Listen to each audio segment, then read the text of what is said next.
Thank you, Madam Chair. Needless to say, the last 11 days have been a test for our patients, community, and staff. A test I believe our staff's passing. So on the early morning hours of October 23rd, we, along with four other Erie St. Clair hospitals and our not-for-profit shared services entity, Transform, discovered a possible cyber attack. To contain the incident and prevent further harm, we had to shut down our IT systems. Our Windsor Regional Hospital staff went into immediate action and implemented downtime procedures, and without missing a beat, continued to care for our patients. The cyber attack was confirmed on the morning of October 23rd. Immediately, our IT team engaged the security threat team we already had on contract in the event of such an incident. Our staff truly have been amazing throughout all of this. They leapt into action to continue to care for our patients and each other, and they have not stopped. I truly cannot be prouder of them. To their credit, not one ambulatory surgical procedure was delayed. After the first couple of days, scheduled surgeries are now nearly back to 100%. We are also making substantial progress on curative radiation treatments to be able to start back safely, and should be able to have some announcements over the next few days. Now, the cyber attack is not one person in their basement on a computer. Their perpetrators are a sophisticated web of people who extort the healthcare sector. They target us while we're caring for the most critically ill. They attack hospitals while we are emerging from a worldwide pandemic. We are not the first healthcare system to be struck by these bandits, and we will not be the last. We have leading experts helping restore our systems safely, and I stress the word safely. This is not something you can do overnight. This will take time. This will take weeks.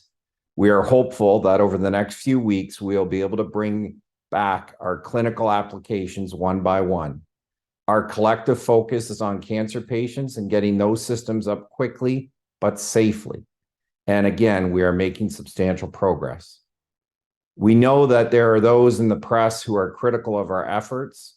We won't engage with uninformed commentary, except to say this: we are doing our very best to recover as safely and quickly as possible. We are not doing this alone. We are working with experts who have been involved in hundreds of these cyber attacks. We are in nonstop discussions with other hospitals and Ontario Health. We have seen the very best of Ontario come to our aid, just as Windsor Regional did for others during the pandemic. We are sharing information as it becomes available and on our experts' advice. There will be a time after we safely resume critical care to do a root cause analysis and learn from this. We will learn and improve and help other institutions prepare. I truly want to thank our frontline payroll team as well.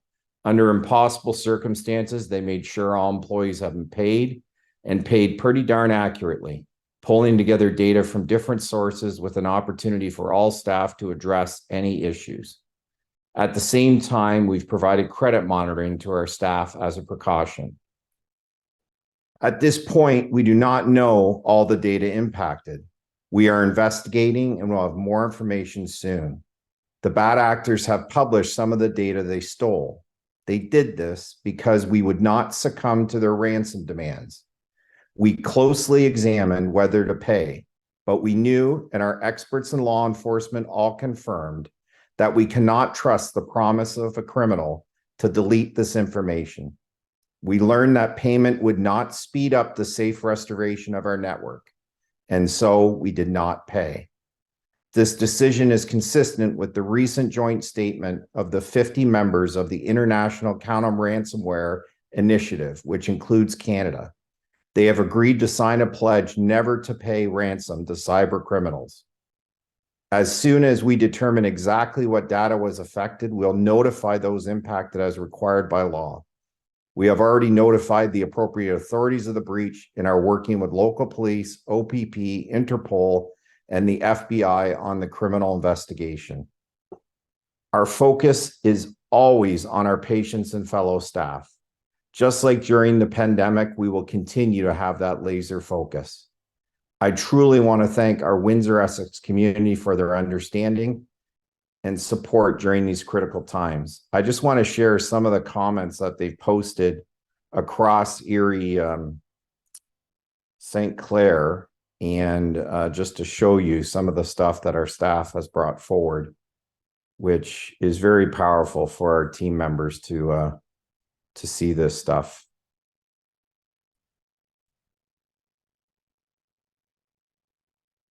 So just some of the comments regarding, someone says, well, you might be able to break the code of our systems. But one thing you can't break is the amazing healthcare workers keeping the ship afloat. And just some comments from Chatham Kent Health Alliance, people indicating how supportive they are of our staff. So again, I really want to thank our community for supporting our staff and being there at a time we desperately need all the support we can. And also clearly our staff doing an amazing job on a daily basis. Now, I also want to talk in my report about two other issues that occurred since our last meeting. If you recall, on October 19th, 2023, dignitaries and leadership from regional First Nation communities joined Windsor Regional Hospital and community leaders to honor the land where the new Windsor Essex Acute Care Hospital is going to be built, and the connection of the original peoples who resided in the area and received healing from the medicines of Mother Earth. Caldwell Nation led a traditional land ceremony at the future home at the northeast corner of County Road 42 and 9th Concession, which of course is located on the traditional, ancestral, and contemporary lands of the Three Fires Confederacy. I want to thank Chief Duckworth for her leadership, partnership, and friendship, and for a very profound and memorable day. Also, since the last time we met on October 19th, we had the start the same day of the evolved metal detectors at both campuses' emergency departments. So it's been 13 days in operation. Since the start of that, we've captured 159 knives at the two campuses and 88 other items like screwdrivers, razor blades, needles. There's been no guns notified as of yet. So that's my report, Madam Chair, and I'm available for any questions.